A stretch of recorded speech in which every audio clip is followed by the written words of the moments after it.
My name is Eliza Moore. I'm 36 years old.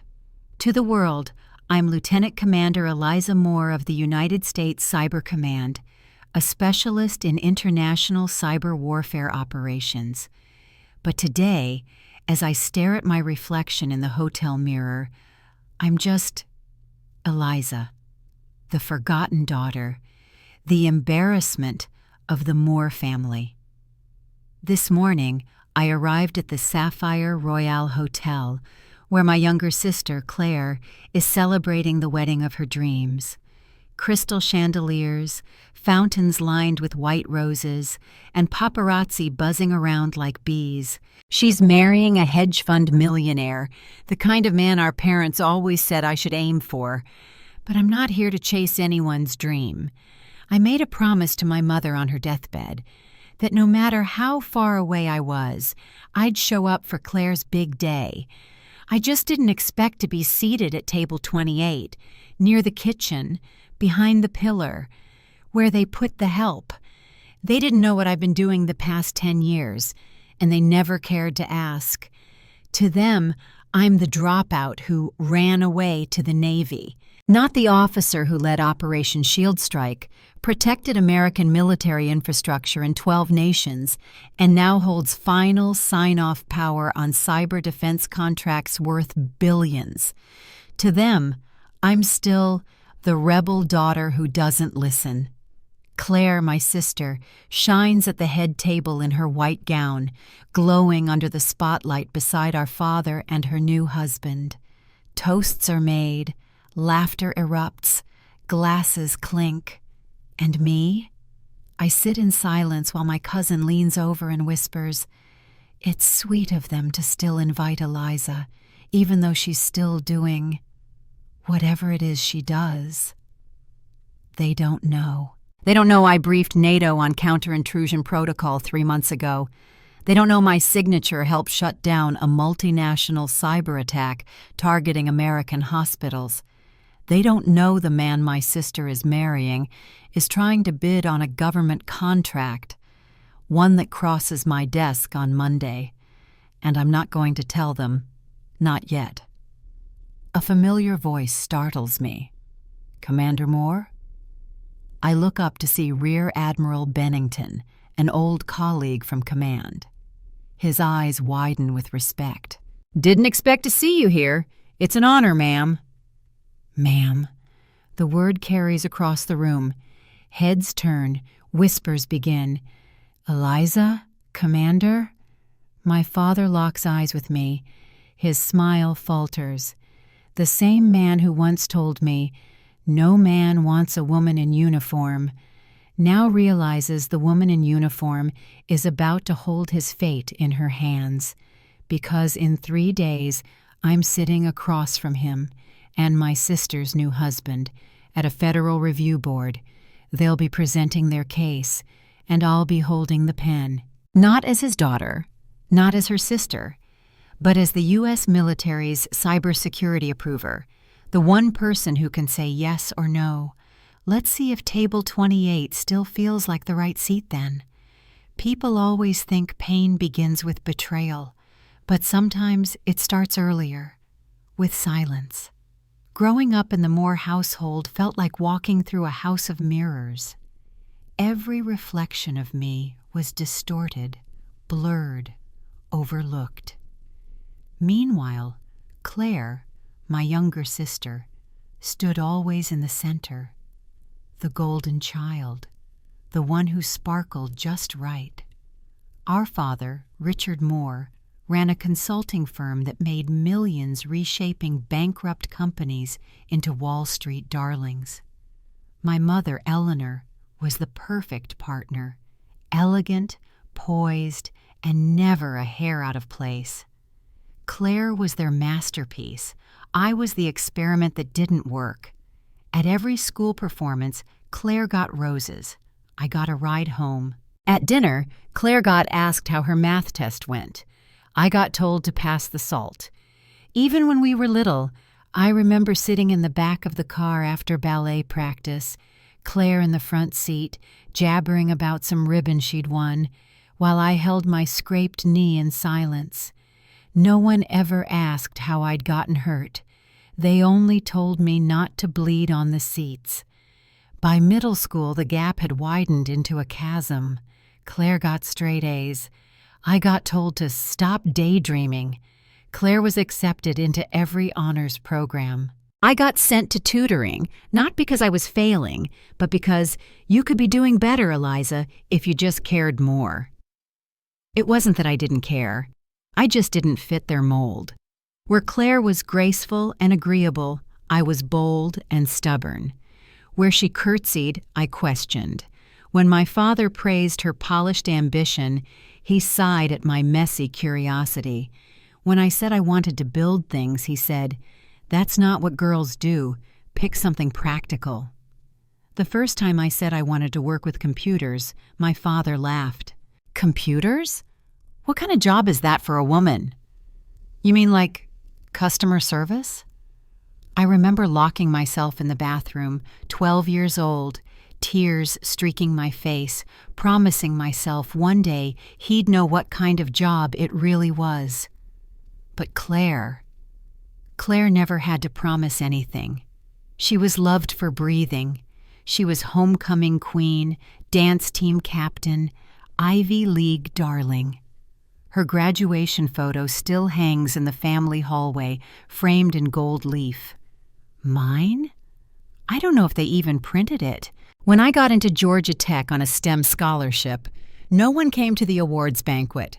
I sat alone at a round table built for 8. Claire sent a text that night. "Sorry, something came up, but congrats, sis." It felt like a slap wrapped in glitter. Every time I reached for connection, it slipped through my fingers. Even my mother, who once used to brush my hair in the mornings, began to pull away. She'd stare at me as if searching for someone she used to know, as if I'd become something inconvenient. The final thread snapped the summer before college. One night over dinner, my father made his usual joke. "Eliza's going to college to learn how to argue with engineers." Claire giggled. My mom chuckled behind her wineglass. I didn't smile. "I'm joining the Navy," I said flatly. The table went still. My father blinked once, then twice. "You're doing what?" "I've already talked to the recruiter. It's a full ROTC scholarship. I want to study cyber systems. The Navy has the best training in the field."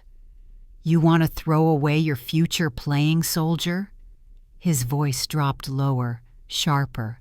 "Eliza, don't be dramatic." "It's not dramatic. It's what I want." He stood so fast the chair screeched against the hardwood.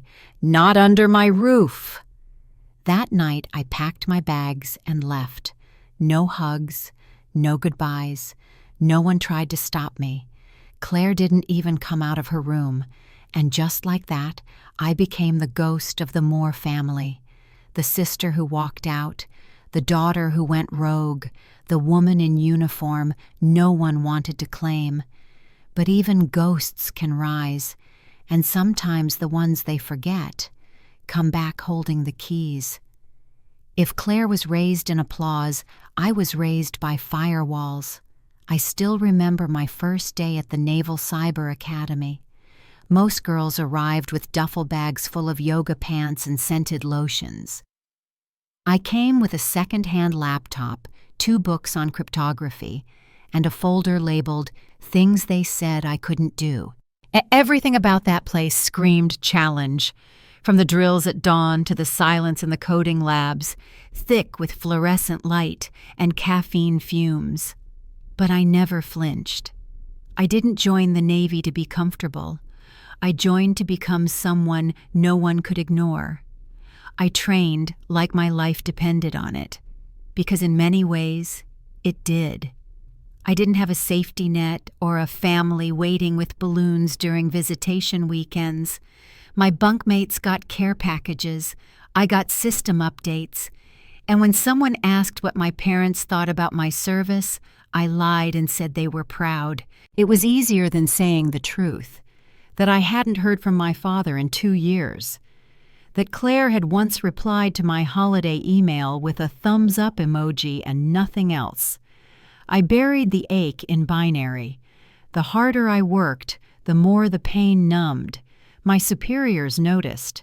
Within a year, I was selected for advanced cyber defense training, the kind of program where every participant had an IQ over 140 and carried the weight of national secrets in their encrypted notebooks. They called me More with More. At first, it was a joke. Then it wasn't. I started staying late in the server rooms, not because I had to, but because I felt more at home among blinking lights and silent machines than I ever had in my parents' marble-floored house. Algorithms didn't judge. Code didn't play favorites. Bit by bit, I built a world where I didn't have to prove my worth.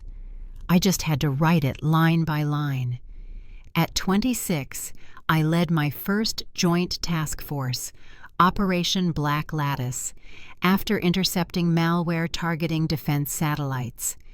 It was the first time I received a classified commendation. I was told I could never talk about it. I didn't mind. I was used to my achievements living in the dark. But what still stung, even in silence, was how none of it seemed to matter to the people whose approval I once craved. 3 months after Black Lattice, I flew home for Thanksgiving. I'd use my one annual leave day to be there, imagining, foolishly, that maybe this time they'd be different. I arrived with a gift for Claire, a small handmade pendant from a local artist near the base. She barely looked up from her phone when I handed it to her. "Thanks, cute," she mumbled, already texting someone back. My father asked how the Navy experiment was going. I smiled tightly.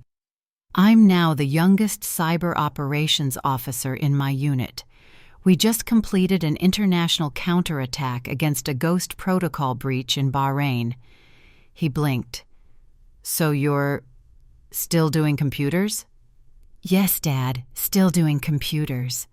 My mother offered me a slice of pie, as if sugar could sweeten the taste of their indifference. Claire spent most of dinner talking about a guy she was dating. Bryce, I think his name was. A hedge fund junior exec, the kind my father adored. Ambitious, focused, and already looking at Manhattan property, my dad said approvingly. I sat at the table like a stranger in my own skin. And when I left the next morning, no one walked me to the door. No one noticed the new stripe on my shoulder. That night, I stood at the airport window, staring at the horizon, whispering to myself, "You're not going back for them. You're going forward for you." From that point on, I poured everything I had into the work. Long nights, black coffee, red-eye briefings. I built firewall architecture that protected medical systems in war zones. I wrote intrusion countermeasures that saved lives during natural disaster response efforts, but none of it got posted on a refrigerator. Claire, meanwhile, was becoming the darling of the family, even when her ventures flopped. I remember reading an article about her wellness app crashing after 6 weeks due to fraud allegations. My father called it a learning curve. My mother said, "At least she's out there trying." When I questioned it during one rare call, my father snapped, "Don't start judging just because you hide behind a computer." That was the last time I dialed their number. Over time, the family group chat dwindled into a two-way conversation between Claire and our parents. I became other, the kind you mention vaguely to acquaintances. Our daughter, she's in the Navy, somewhere overseas, I think. They didn't know I was back in D.C. working directly with Pentagon liaisons on cyber policy briefings. They didn't know I was promoted to lieutenant commander during a private ceremony attended by members of Congress. They didn't know that the government was about to review a multi-billion-dollar cybersecurity contract proposed by a firm, led by Claire's now husband, and I was on the team with authority to recommend or reject that proposal. No one clapped for me at Thanksgiving, but now I held the pen that could silence boardrooms. Funny how life works, and poetic how the invisible daughter became the deciding voice. I met Commander Raphael Jennings during my second year of assignment at Fort Meade. He was everything my father wasn't, soft-spoken but sure, a man who never raised his voice but made the room fall silent by simply asking the right question. A cyber warfare veteran with scars on his knuckles and stories he never told unless asked twice. He carried presence like oxygen.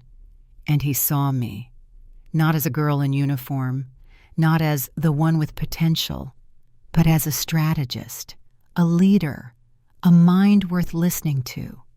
It happened during a high-stakes simulation against an AI-based cyber threat that mimicked attacks from 3 known foreign entities simultaneously. My task was to design the adaptive firewall response. I had 3 hours. Most of the team gave me the side-eye. I was still one of the youngest in the room, still the only woman. One guy, a lieutenant from Georgia, leaned over and whispered, "You sure this isn't over your pay grade?" I didn't answer. I didn't need to. 3 hours later, I had coded an elastic firewall module that adapted in real time to all 3 offensive models. We won, and Commander Jennings stood at the front of the room and said 4 words that changed everything. Moore led this victory. No condescension, no credit sharing, just the truth.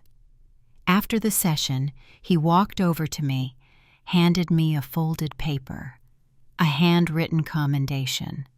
I'd never seen one before. It read, "When history looks back, they won't ask if you fit in. They'll ask what you changed." R. Jennings. That night, I sat in my bunk, rereading those words in the quiet hum of the barracks. And I wept. Not because I was weak, but because for the first time, someone believed in me without needing me to shrink to fit their expectations. From that day, Commander Jennings became more than a superior. He was a mentor, a shield, a mirror. When I doubted myself, he didn't coddle me. He challenged me. "Do the work so well they choke on your silence," he told me once during a particularly difficult deployment. And I did. He nominated me for Cyber Warfare Tactics Lead. He advocated for my entrance into the Defense Cyber Operations Planning Council, something almost no one at my level even dreamed of. I still remember the day I was called into the secure conference room. They told me I'd be leading the planning unit for Operation Sentinel Dawn, a defense mission so sensitive that even the briefing paper was redacted to itself. When I walked out of that meeting, Commander Jennings was waiting outside. "Didn't I tell you?" he said, a smile tugging at the corners of his tired face. I nodded. "You did." He placed a hand on my shoulder. "And don't you forget it." In the quiet after that operation, which ended in one of the largest successful neutralizations of cyber espionage in U.S. history, I received my lieutenant commander promotion. There were no balloons, no cake, no Claire, no father in a tailored suit to say, "That's my girl." But Commander Jennings showed up. He stood at attention as I received the insignia, and when it was over, he said something that made my hands shake. "You're going to outrank me someday, Eliza." I laughed. He didn't. And that's when I realized he wasn't joking. He meant it. He believed it.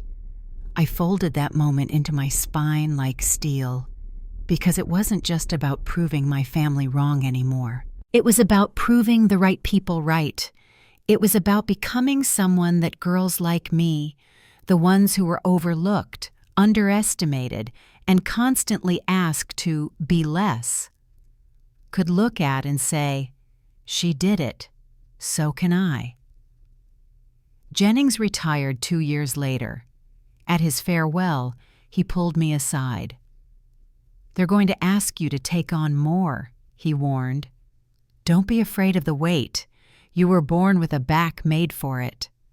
And he was right, because within 6 months, I was overseeing defense policy integration for domestic cyber shields.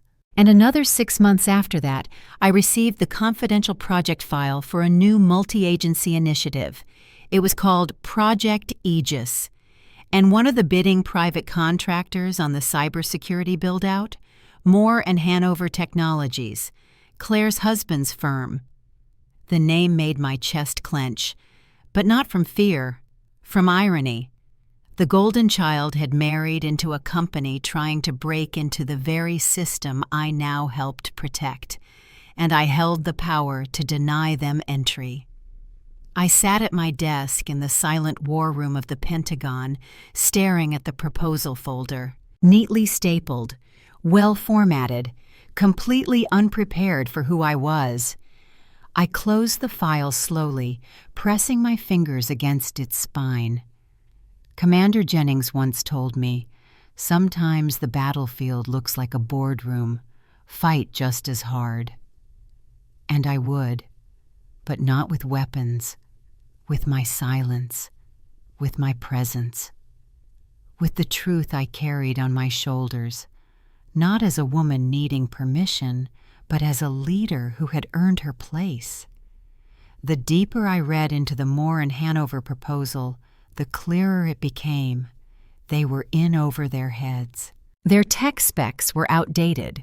Their endpoint security projections relied on a third-party vendor whose infrastructure had already been flagged in our last NATO briefing. Their pricing? Inflated beyond reasonable scale. And the final sting? The cybersecurity lead listed on the team, Claire's husband, Travis, had no verifiable clearance to handle the type of encrypted data the Aegis project would generate. In short, they were dressing up a glorified insurance algorithm and trying to sell it to the Pentagon as armor. I sat in my office, the dim screen light reflecting off my officer's badge, and breathed in the silence. I wasn't angry. Not yet. Just tired. Tired of watching people with power and connections get away with mediocrity. Tired of seeing empty suits assume they could fake competence because of who they married or which golf course they belonged to. Tired of being underestimated, and of watching that poison trickle down through every corridor of authority. But I wouldn't blow the whistle yet. Not until they saw who would be holding it. I started preparing my internal review. I pulled up archived vendor history, compared the encryption compliance policies, cross-checked submitted documentation with our known security thresholds. Then I drafted my confidential remarks.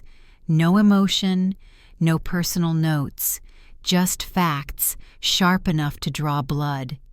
Once submitted, my report would land directly in the hands of the Defense Contract Evaluation Board, but they wouldn't deliver the news alone. Due to the proposal's scale, they'd requested someone from my team to represent the Cyber Command Oversight Division, and naturally, that someone was me. A strategic review session was scheduled with Moore and Hanover, just 3 days after Claire's wedding. I wouldn't call it fate. I'd call it structure, the kind that rewards the quiet ones who never stopped moving. The kind that builds a seat at the table not because of legacy, but because of lived merit. That night, I walked the halls of my apartment, a small 2-bedroom not far from Arlington, and stopped by the framed photo of me and Commander Jennings. I was in uniform, squinting against the Afghan sunlight. He was smiling, just faintly, as if he already knew how this all would end. I took a breath, whispered, "Almost there," and went back to my desk. I slept little in those days before the wedding, not because of anxiety, but because of precision. I combed through every piece of legislation that touched Project Aegis. I reviewed the last 6 years of CyberLeak litigation. I reread every page of internal ethics policy that governed our role in civilian contract evaluation. No mistakes, no sympathy, no reason for them to say my judgment had been emotional or vengeful. And when I finally closed the last file, I leaned back in my chair, feeling something new spread through me. Peace.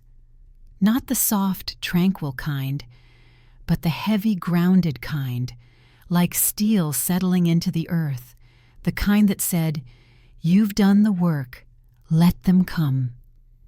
And they did. The wedding invitation had arrived weeks before, cream-colored, gold-embossed, sent via courier, as if a gesture of extravagance could undo years of erasure. I RSVP'd yes, not out of duty, out of design. I chose to arrive in plain clothes, no uniform, no indication of rank. Just Eliza Moore, the failure of the family, walking quietly back into the lion's den, not to roar, but to listen, to note, to remember. And as I stood at the back of the Sapphire Royale's ballroom, sipping water while guests in designer gowns floated past me, I realized something with almost scientific clarity. I was no longer a daughter desperate for recognition. I was no longer a sister hoping for a shared smile. I was a storm they forgot they created, and I had learned how to carry lightning in silence.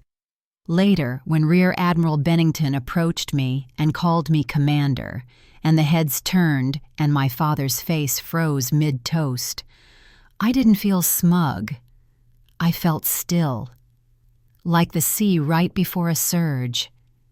And when I caught a glimpse of Claire, radiant, dripping in diamonds, hand in hand with Travis, I wondered if she could feel it, the shift, the unraveling, because in 3 days they wouldn't be celebrating. They'd be explaining, not to me, but to an entire board of generals, intelligence analysts, and defense auditors, all seated at a table where I would be the one holding the final document. A document that, if I signed off against it, would disqualify Moore and Hanover not just from Project Aegis, but from any future government cybersecurity bid for the next 5 years. And if they argued, I had the legal authority to escalate it to the Office of National Defense Integrity.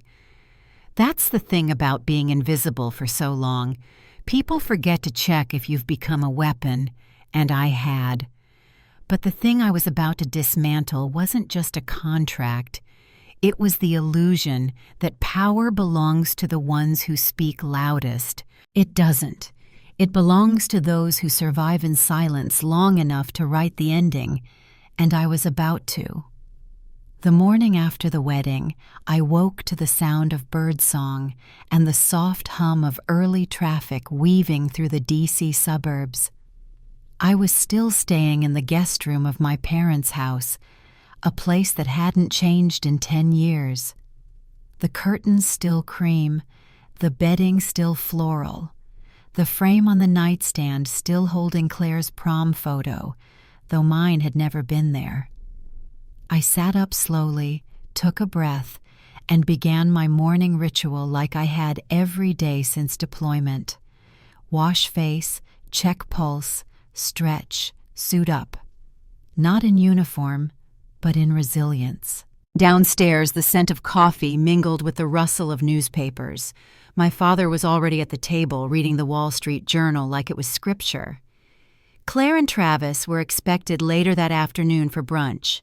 The family wanted photos. More celebration. I knew better. Celebrations in this house were masks, and behind every toast was a transaction. "Good morning," my mother greeted as I walked in. She was wearing her usual silk robe, her voice polished, pleasant, performative. "Morning," I replied, reaching for a cup. My father didn't look up from the paper. "You stayin' much longer?" he asked, like one might ask if a storm was clearing up. "Just one more day," I answered smoothly. "Then I have a meeting." What kind? Work. He nodded, uninterested. Well, don't miss your flight. Claire wants everyone there when she opens her wedding gifts. I sipped the coffee, the bitterness familiar. They're gifts, I said calmly. She can open them whenever she wants. He finally looked up, just briefly, and in his eyes I saw that same flicker of irritation I'd known since I was 14, that disapproval that had never evolved, that inability to accept a daughter who didn't worship at the altar of his approval. But I wasn't there to win him. I was there to finish something. Later that afternoon, Claire arrived in a flurry of perfume and giggles, Travis in tow, both glowing with post-wedding adrenaline. She hugged our mother tightly, kissed our father's cheek, and gave me a polite, distant smile. The kind you reserve for people you recognize, but don't quite remember. Eliza, she said sweetly, you made it through the whole thing. I wasn't sure you'd stay. Thought you'd get called away for, secret soldier stuff. I forced a small smile. Some things are worth staying for. Right, she said, already turning away. Travis, ever the opportunist, came over next. Hey, he said, extending a hand. Crazy weekend, huh? I shook it. Congratulations. Thanks. Listen, I heard you're with the military. Cybersecurity, right? I nodded. He lowered his voice. So, just between us, what's the inside scoop on federal contracts these days? I mean, hypothetically. My eyes locked on his. There it was, the assumption that I was still just Eliza, the extra seat at the table, the sister they let hover on the outskirts, the quiet one who might, if coaxed, offer a favor, but I didn't answer him. I simply tilted my head and said, "You'll find out soon enough." That evening I took a walk around the neighborhood, letting the suburban silence settle around me like armor. I passed the old playground Claire and I used to bike to. I paused by the bench where I'd once waited for hours, hoping she'd show up after promising to meet me. She never did. And when I got home, no one asked why my eyes were red. I remembered the night before I left for the Navy, standing on that same street, duffel bag in hand, my father's words still ringing in my ears. You're wasting yourself, Eliza. You'll come back begging for a job. Don't expect us to wait. And I didn't. I never expected anything. I built everything on my own. And now I had something they couldn't deny. Power. Not the loud kind, not the flashy Forbes cover kind, but the kind that moves through systems quietly, signing approvals, issuing clearance codes, reshaping destinies with a stroke of a pen, the kind they never see coming. 3 days later, I arrived at the Department of Defense satellite office, hair-pinned, uniform sharp, folder in hand. The Moore and Hanover proposals sat at the top of the docket. Claire and Travis were listed as representing executive interest, and I would sit across from them, not as a sister or a disappointment, but as the lieutenant commander with final evaluative oversight. I could almost hear my father's voice now, asking Claire why she looked pale, why Travis kept checking his watch, because they wouldn't be expecting me. They never had, and they never would, until it was too late. As I sat in the briefing room, sunlight streaming across the polished table, I laid out my documents in silence. This wasn't revenge, this was revelation. I wasn't there to destroy anyone. I was there to let the truth finally be seen, to let competence speak louder than pedigree, and to show them, not through arguments, not through shouting, but through position, power, and undeniable presence, that the woman they called a failure was the one now deciding whether their empire stood or fell. And I had already made up my mind. The glass doors of the Department of Defense Annex whispered open with a gentle hiss, but the air inside was far from gentle. There was something clinical about the building, a hush that felt intentional, as though sound itself understood the weight of what took place within these walls. No one here raised their voices. They didn't need to. Authority here wasn't shouted. It was worn like a second skin. I stepped through the lobby in full uniform, the deep navy blue of a lieutenant commander in the United States Navy Cyber Command, complete with polished silver insignia, and my hair pulled back into a tight, flawless bun. I didn't walk fast. I didn't need to. Every step I took had the quiet force of a wave gathering momentum beneath the surface. "Lieutenant Commander Moore," the receptionist stood quickly, straightening his tie. I gave a single nod. "They're in the Phoenix conference room. Chairman Anders will introduce the session. You're expected at the front." I thanked him and walked toward the elevator, the weight of the day pressing into my spine, but not as a burden. It felt more like armor. The briefing documents were secured inside the leather folder under my arm. Every word I'd written over the last week had been combed, cross-checked, and blessed by 3 levels of military counsel. I'd dotted every I, sharpened every T like a blade. There was nothing in that folder I couldn't defend with a straight face and a steady voice. As the elevator ascended, I took one breath. Slow, deep, grounding. This was not a meeting. It was an unveiling. When I entered the conference room, I saw them immediately. Claire and Travis, seated at the far side of the ebony table, next to 2 of their board members and a junior legal representative. Claire was in a cream blazer, pearls at her throat, smiling like she was at a gala. Travis was in Navy, not military Navy, of course, but expensive Brooks Brothers. He looked mildly annoyed, like traffic had delayed lunch. They didn't see me at first. Their attention was on the PowerPoint screen at the front of the room, flickering with the welcome slide. Proposal Review, Project Aegis Cybersecurity Defense Contract. I took my seat beside Chairman Anders, placing my folder down with the soft thunk of inevitability. He turned to me and offered a smile. "Lieutenant Commander Moore," he said warmly, his voice carrying with the quiet reverence reserved for people who've earned their place. "We're honored to have your direct oversight today.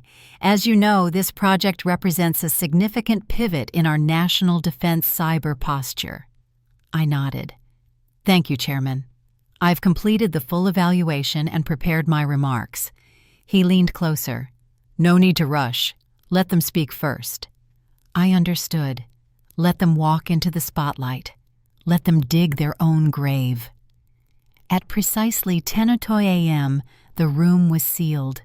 Phones were surrendered, clearance levels verified, and the doors locked with a final beep of confirmation. Chairman Anders rose.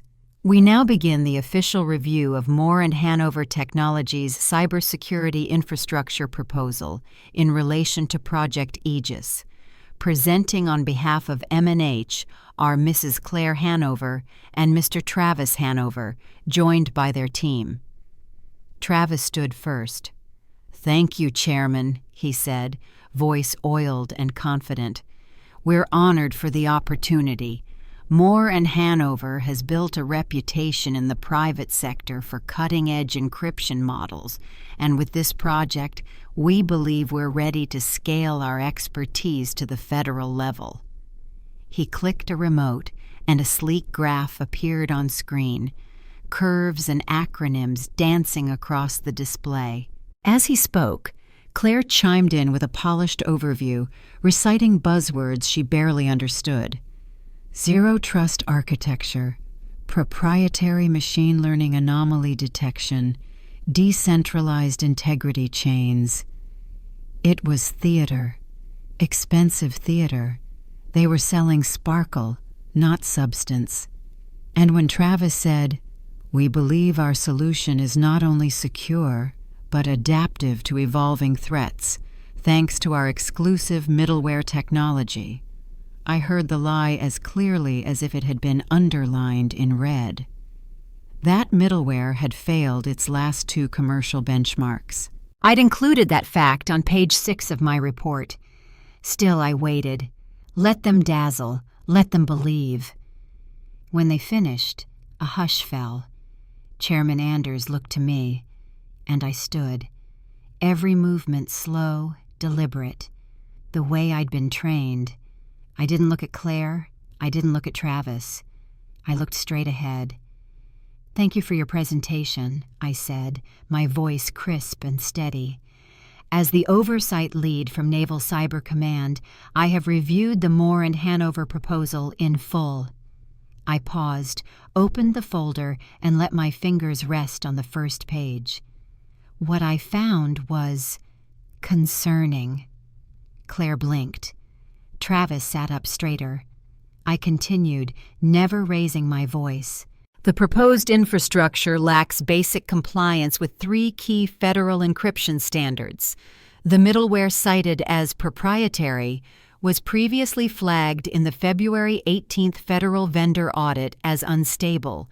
Furthermore, your endpoint recovery architecture does not meet Department of Defense minimum standards for Tier 2 cyber intrusion remediation."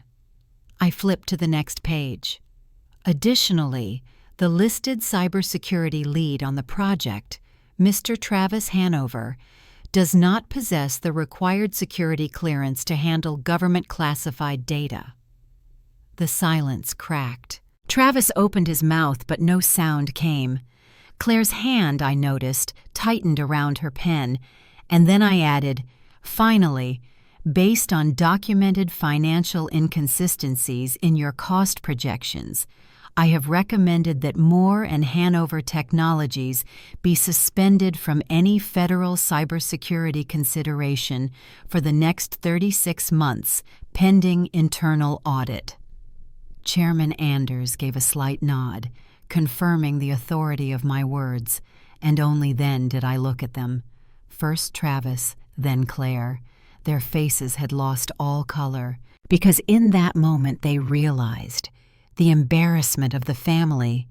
The woman they seated at table 28 was the one now pulling the floor out from under them, not out of revenge, but because the truth, when finally unchained, doesn't knock politely. It marches in wearing uniform. I remained standing as the silence pressed against the walls like a rising tide. Claire stared at me as if seeing me for the very first time, but not in awe, in panic. The kind of panic you feel when you realize you've spent your whole life building a stage only to discover you're not the lead. "You're not even holding the script." Travis looked like someone had pulled the floor out from under him. His lips parted, as if a defense was forming, but then slowly closed. Because what could he say? The facts weren't opinions. The documentation had been sealed, signed, and logged into federal records long before he entered this room. I gave them no satisfaction of gloating. I didn't flinch. I didn't blink. I simply turned the page. "For the record," I continued calmly, "a full audit will be launched to investigate the inconsistencies in cost structuring across the 4 departments referenced in your funding breakdown." Chairman Anders cleared his throat. "Mrs. Hanover," he addressed Claire directly, "were you aware that your firm's proprietary encryption model was previously rejected in an EU defense compliance trial last November?" Claire blinked once. "That was a different use case," she stammered. "This system has been refined. The documentation submitted to this board," I interjected, "is dated before those revisions, meaning the code base presented to us is identical to the rejected one. The risk profile remains unchanged." Claire looked at Travis. Travis looked at no one. His gaze dropped to the table, hands clenched into fists.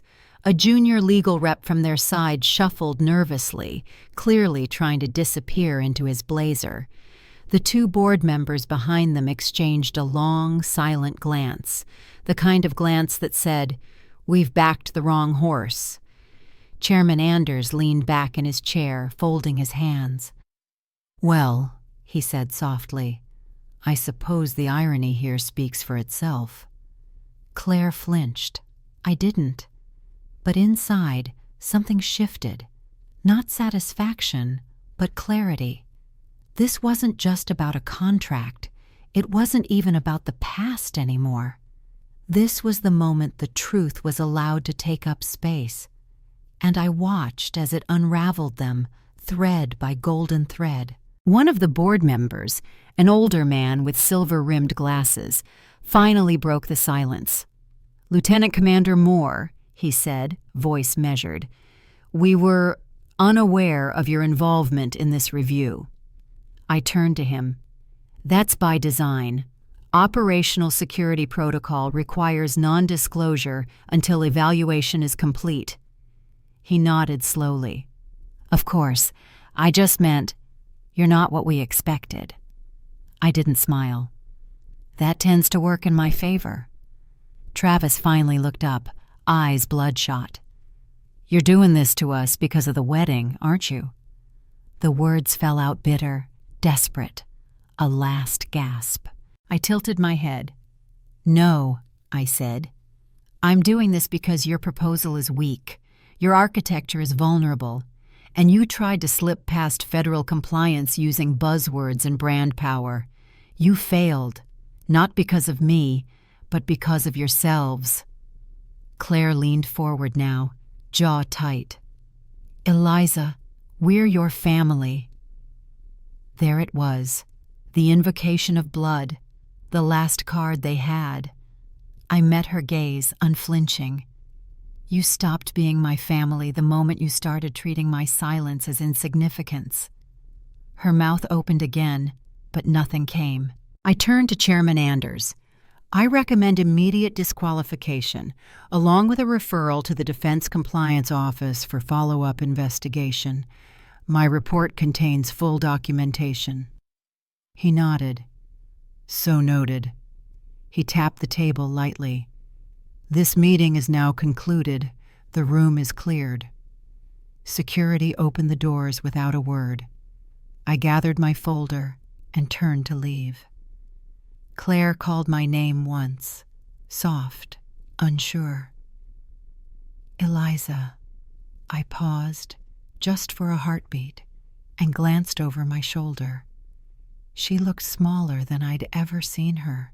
No spotlight, no pearls, just a woman caught in a storm she never thought could touch her. But I said nothing. I left her in the silence she and our father had always reserved for me. Now it was hers to carry. The hallway outside the conference room was brighter than I remembered. As I stepped into it, one of the assistants, a young woman no older than 22, looked up from her clipboard and gave me a quiet, reverent smile. "Commander Moore," she said, "that was extraordinary." I nodded, but inside, I didn't feel extraordinary. I felt released, not victorious, not triumphant, just whole. The door behind me closed, and with it, the weight of everything I had once needed from them, recognition, acceptance, a seat at their table, dissolved. Because I'd built my own table, and today they saw it. Too late. When I exited the defense annex, the sunlight struck the pavement in clean golden angles, like justice wearing a white coat. It was strangely quiet on the street, though the city around me moved as always. Taxis honked, pedestrians hurried past, briefcases clicked open and shut. But for me, the world had hushed. Not out of shock, out of reverence. There's a specific kind of silence that follows truth finally being heard, not the awkward kind, not the waiting kind, but the kind that affirms something sacred has happened. I walked past the security checkpoint where one of the guards, whom I'd passed dozens of times before without notice, now nodded at me. "Hell of a meeting, ma'am," he said with a half smile. I didn't reply. I didn't need to. By the time I reached the sidewalk, my phone vibrated twice. "Claire Hanover, we need to talk." Then another, a few seconds later. "Claire Hanover, you didn't have to humiliate us like that. I didn't open them. Not because I was cold, because I was free." The years I'd spent chasing recognition from people who never even tried to see me, they were over. And the only thing I felt now was a strange, peaceful kind of grief. Grief not for the family I had, but for the family I kept hoping they'd become. They wouldn't, of course, not after today. And that was okay. They'd built their world on illusions, on the idea that they were always the smartest in the room, the most admired, the most in control. And now they'd tasted what it meant to stand across from someone they thought was small, only to find she'd grown too tall to ignore. It wasn't revenge. It was realignment. That evening, I sat alone in my apartment, the windows open, letting in the early summer breeze. On the coffee table lay the black and gold folder I'd carried into the meeting, now empty, its contents submitted, its work done. I brewed myself a single cup of tea. There was no celebration, no champagne, no toast to victory, just the deep, slow inhale of a woman who had finally stopped asking for permission to be powerful. I thought about Claire's wedding, the glitter, the speeches, the endless self-congratulations. I wondered if she remembered how she smiled when I was placed at table 28. I wondered if she ever questioned why I didn't fight back then. Because that's the thing about people like her. They mistake silence for surrender. But I was never silent because I was weak. I was silent because I was building, brick by brick, bite by bite. I wasn't trying to be noticed. I was becoming undeniable. The next day, a private memo landed in my inbox from Chairman Anders. "Lieutenant Commander Moore, your conduct during the Moore and Hanover review has been noted by the Oversight Committee as exemplary. As of today, you are formally nominated for Executive Lead in Aegis Project Phase 2. Please confirm acceptance within 48 hours. C. Anders." I stared at the message for a moment, then I smiled. Not because I needed the title, but because of who it would reach. I didn't reply right away. Instead, I opened a drawer and pulled out an old photograph, one I kept buried beneath files and reports. It was a picture of me at 15, hair wild from the wind, standing alone on a pier while my family posed 10 feet away in a separate shot. I remembered how cold the water had been, how invisible I had felt, but I wasn't that girl anymore. I had become the storm behind the glass. Later that week, news leaked that Moore and Hanover's federal bid had been declined. The press speculated about internal failings, possible audits. Travis's LinkedIn quietly changed titles.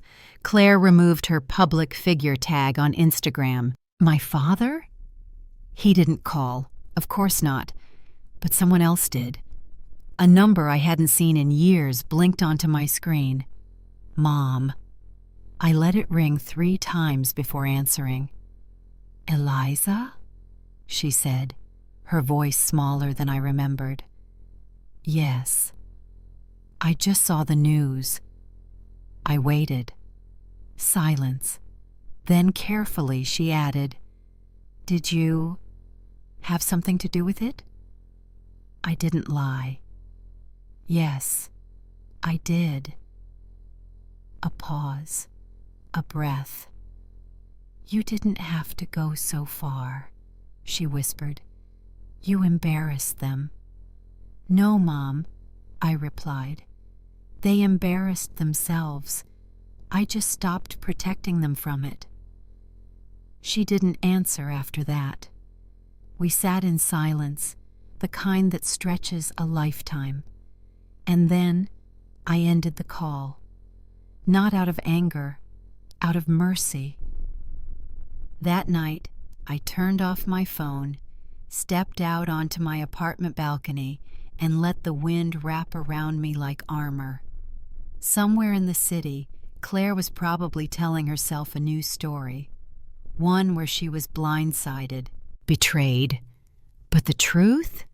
The truth had simply arrived in a uniform, and now it didn't need to knock.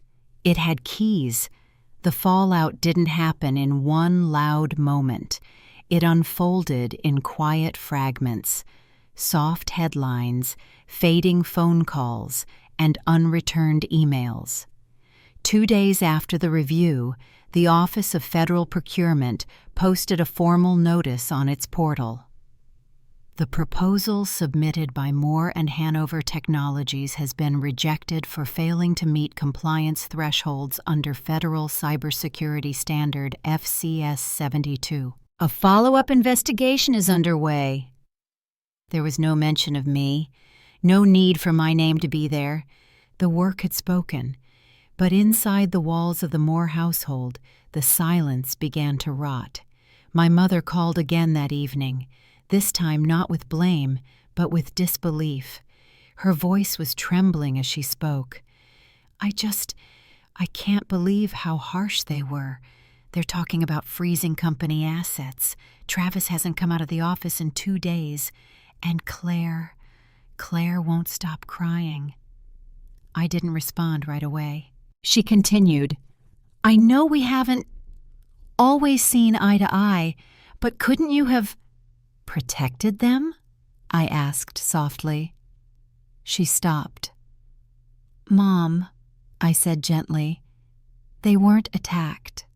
They were seen, and they weren't ready for it." Silence. "They called you a hero," she whispered, almost like it hurt to say. I stayed quiet. "You should have told us, Eliza." "Told you what?" I asked, voice steady. "That the disappointment you kept in the shadows had become the one you now need in a spotlight?" "I didn't mean—" "Yes, you did. You meant it for years." Her voice cracked. "You don't understand what it's like trying to balance everything. Your father, he was always proud of Claire. She gave him something to show." "And I didn't?" I asked, not with anger, just truth. "All those nights I coded firewalls while you toasted Claire's startup launches. The press releases, the photo shoots, the charity galas. Do you remember where I was when I made Lieutenant Commander?" "I wasn't invited," she said quietly, as if trying to defend herself. "There were no invitations," I said, "but you never asked." She didn't respond. I could hear her breathing on the other end. Then, quietly, "Your father, he's not speaking to anyone." I closed my eyes. I could imagine it. Richard Moore in his expensive study, blinds drawn, newsprint crumpled on his desk, reputation cracked at the edges. A man who had spent his life crafting a legacy only to have it questioned, not by an enemy, but by the daughter he had dismissed for decades. "I don't think he ever expected you to be this," she added softly. "Neither did Claire," I said. "Neither did anyone. And maybe that was the real wound. They didn't fail because they were incapable. They failed because they were unteachable, because they never believed someone outside their echo chamber could hold power. And now that truth was staring them down." She sighed. "Will you come by the house?" I paused. "I don't think so." "You don't want to fix this?" I smiled. but it didn't reach my voice. There's nothing to fix, Mom, just things to understand. Then I ended the call. That night, I sat by my window with no lights on, letting the darkness settle around me like a second skin. I thought of all the nights I used to lie awake in that same position, wishing someone in my family would just ask, "What are you building, Eliza?" But they never did. Now they couldn't pretend not to know, and that was enough. 2 mornings after the call from my mother, an unexpected email landed in my inbox. Subject line, "Private discussion, Moore and Hanover." Sender, Richard Moore. No greeting, no pretense, just a single sentence. "We should talk, man to man." I stared at it for a long moment, not because I was shocked he'd finally reached out, but because of how telling the wording was. Man to man. Even now, he couldn't see the woman he raised. Even now, I had to fit into a shape that felt safe for his ego. It was never daughter to father, never leader to leader. He had to erase me just enough to make the conversation palatable. I didn't respond. Instead, I forwarded the message to the department's legal team for record keeping and then archived it. By noon, I got another ping. This time, a voicemail from Travis. "Eliza, I don't know what your deal is, but this is bigger than you think. If you don't help us walk this back, you're going to create a ripple effect that'll hit a lot of people who have nothing to do with this. No apology, no acknowledgement, just veiled threats dressed up as warnings." I replayed the message once, then deleted it. There's something fascinating about watching people used to control slowly realize they no longer have any. Claire, for her part, had gone silent. Her social media had shifted into neutral. Inspirational quotes, a picture of a latte, a new beginnings caption that tried too hard.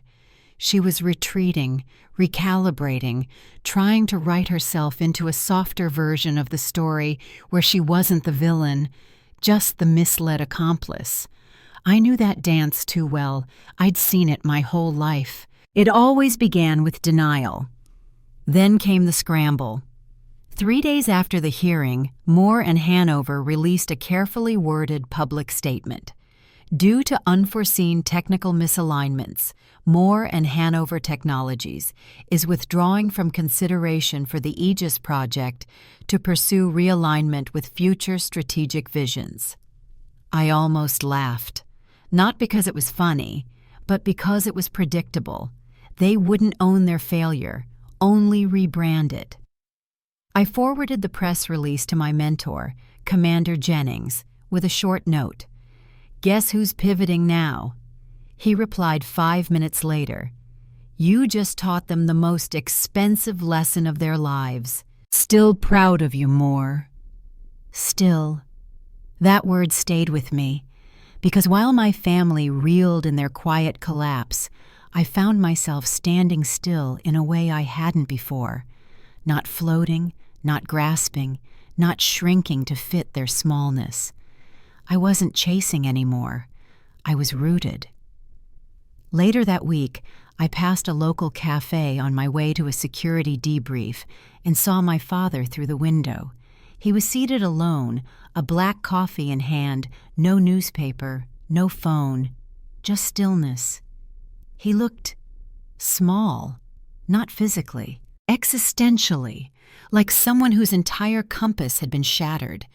He didn't see me, but I stood there a moment longer, watching, not with cruelty, with clarity.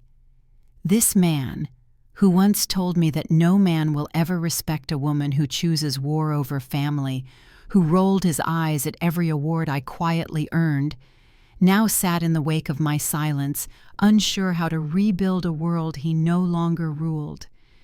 And for once, I felt no need to confront him, because the truth had already done that for me.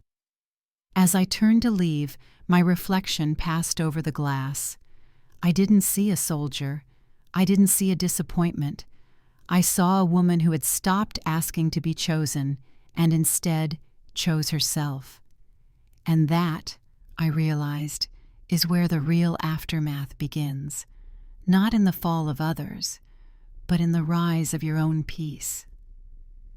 By the end of the week, the Moore family group chat went dead. For years, that little bubble on my screen had blinked with Claire's photos, my mother's forwarded memes, and my father's one-word responses. I rarely chimed in.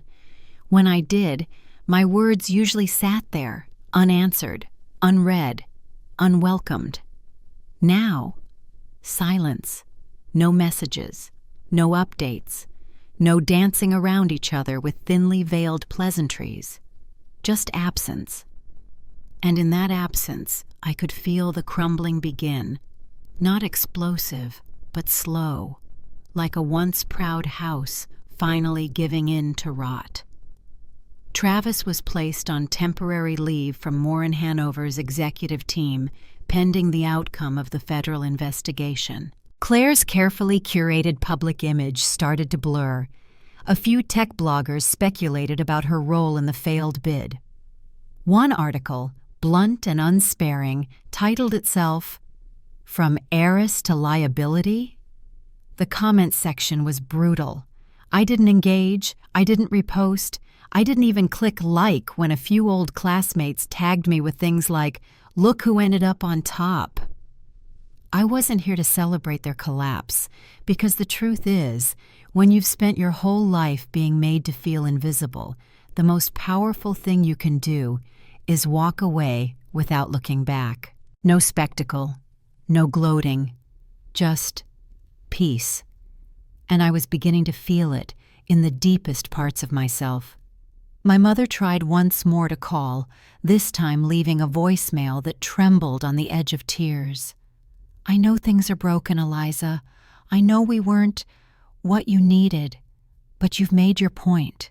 I just want you to know I still love you, even if I didn't always show it the right way." I sat with that message for hours, not replaying it, just letting it exist. Because love that only arrives after a reckoning isn't love. It's regret dressed in desperation. And as much as I once longed for it, I had no space left inside me for that version of love. The kind that only remembers your name after you've done something they can't ignore. So I didn't call back. I didn't write a letter. I didn't offer closure. Because sometimes silence is the only honest ending. A few weeks later, I received a formal invitation to the Pentagon for the Aegis Phase 2 launch ceremony. It was a private affair, no press, no speeches, just a gathering of the people who had built something real. People who didn't need validation, only mission. I stood in that room, surrounded by experts and strategists, my badge clipped to my jacket, my name etched into the agenda, not as a footnote, but as a key figure. I wasn't anyone's sister there. I wasn't the rebellious daughter. I was Commander Moore, the same woman they once forgot to ask about, the same woman they now couldn't avoid naming in the room. At the end of the event, a young analyst, maybe mid-20s, fresh out of school, approached me with wide eyes. "You're Eliza Moore?" she asked softly, almost in disbelief. I nodded. She smiled. "I read your policy drafts during my internship. They taught us about how you redesign the network redundancy strategy in that 2021 breach recovery. I just wanted to say thank you." I looked at her, saw the fire, the sharpness, the quiet hunger in her gaze, and I saw myself. Not the Eliza who once sat at table 28, but the Eliza who built a seat no one could take away. "You're going to do even better," I told her. She beamed, and just like that, I knew. Whatever I'd lost, whatever I had to walk away from, had made space for this legacy. But not the kind my family once obsessed over. not the kind printed in press releases or hung in polished frames. This was the kind of legacy that lived in women who saw themselves in me and realized they didn't have to shrink to be worthy, that they could outgrow the table they were placed at, that they could build their own, that they could rise, not for vengeance, but for vision.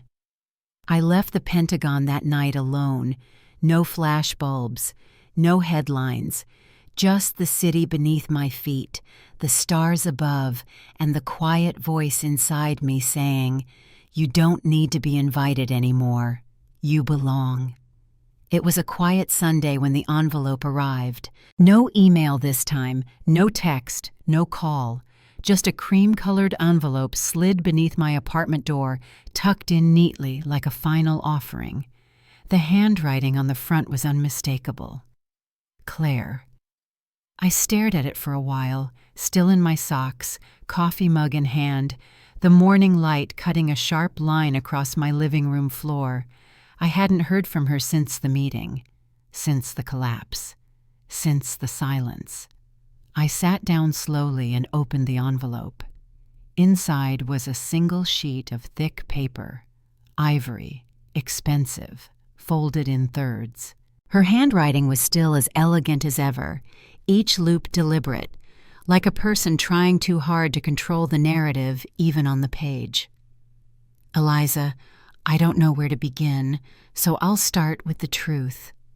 I never expected you to become what you did. That's not meant as an insult, even if it sounds like one. I mean it honestly. You were always the shadow in the room, and I was the one they lit the candles for. I knew that. I also knew it wasn't fair, but I liked it. I liked being the favorite. I liked being the one they looked at, and I didn't know what to do when suddenly you were the one they couldn't ignore. You didn't just step into the light, Eliza. You became the flame. And I guess I'm writing to say, I see that now. I'm sorry. For the table, for the silence, for not showing up when you made it to Georgia Tech, for pretending that your success made me feel proud when really it made me feel invisible. I understand now how much strength it took for you to come back and not destroy us, even though you could have. If you ever feel like talking, I'll be here. Claire. I folded the letter back neatly and placed it beside the mug on my kitchen table. I didn't cry, I didn't rage, I didn't even feel vindicated. What I felt was tired, not defeated, just finished. Because that was the thing no one ever tells you about being seen after years in the dark. The moment is bright, yes, but the real gift isn't in the recognition. It's in the release. I wasn't angry with Claire. I wasn't even disappointed anymore. I just didn't need her validation. Not anymore. She had finally said the words I used to whisper into my pillow every night when I was 13 and desperate to be loved.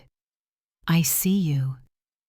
And now that I had them, they didn't land the way I once imagined. They didn't fill a hole. They closed a chapter. That evening, I walked out to the small park near my apartment, the same one where I used to run laps alone in the rain, trying to quiet the storm in my chest. The cherry blossoms were blooming, children played by the swings, couples walked hand in hand. The world was moving on, and so was I. A few minutes later, my phone buzzed, another message from my mother. "We're having a family dinner. Nothing big, just us. I know things are messy, but I'd love if you came. You deserve a seat, any seat you want." I read it twice, then turned off my phone and kept walking, because I didn't need a seat anymore, not at their table, not in their story. I had built a life outside of all that, one stitched together with mission, honor, and quiet fire. A life where I didn't need to be the loudest voice in the room because I had already become the one people listened for. I paused by the lake, watching the wind stir the surface. Somewhere behind me, my family might still be rewriting the story, adding footnotes, softening the villains, recasting their roles. But me? I had already closed the book, with love and a steady hand. A week passed, then another. The city bloomed into early summer, and with it came a sense of ease I hadn't felt in years. The kind of quiet that isn't empty, but earned. I walked slower, slept deeper, smiled more. Not out of performance, but peace. The invitations from home stopped, the messages slowed, and finally the silence returned. But this time, it didn't sting. It comforted. Because this silence wasn't neglect. It was freedom. One Friday night, I found myself sitting at a long wooden table in a small restaurant tucked between two office buildings in Arlington. The lighting was soft, the wine was warm, and across from me sat people who had never once asked me to be less. Commander Jennings was there, retired now, but still sharp, still watching.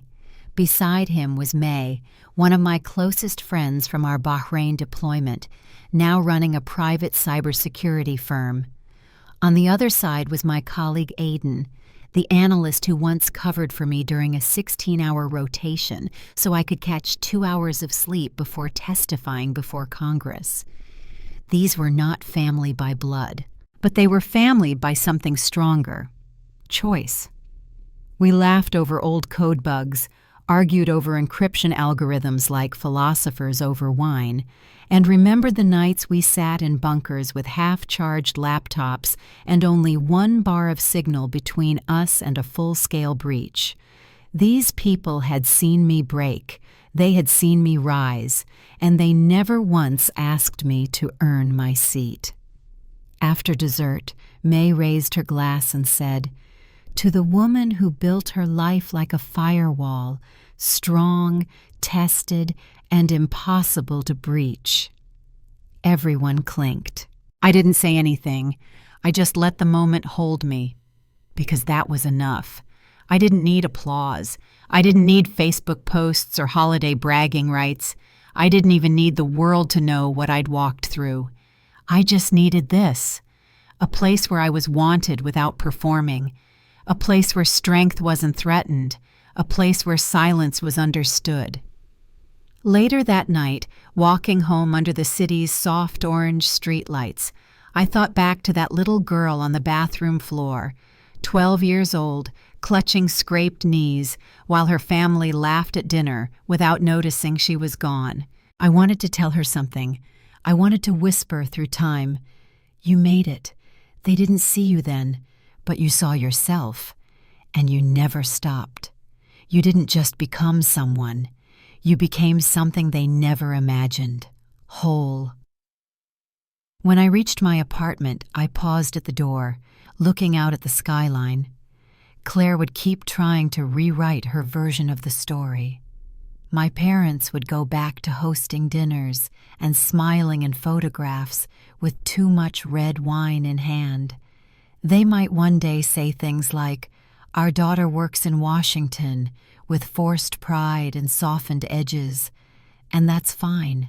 Let them, because I no longer needed to be the girl they applauded. I was the woman they couldn't ignore, and the one who no longer needed their stage. In the end, I didn't burn bridges. I simply stopped crossing ones that only led to disappointment. I chose new roads, and on those roads, I built a life, not out of revenge, but from resolve, a life of clarity, of purpose, of love, not demanded, but discovered. And that, I've learned, is the sweetest kind of victory. Not the one where they beg to take you back, but the one where you no longer look back at all. Sometimes, the loudest victory is the one spoken in silence. She didn't beg for a seat at their table. She built her own. She didn't scream to be seen. She simply became undeniable.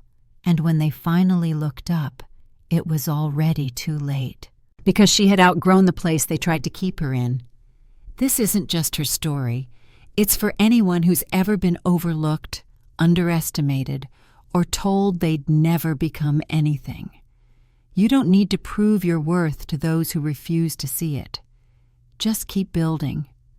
One step, one choice, one breath at a time. And when you're ready to rise, rise with silence, with power, and with purpose. If this story spoke to something deep inside you, leave a comment.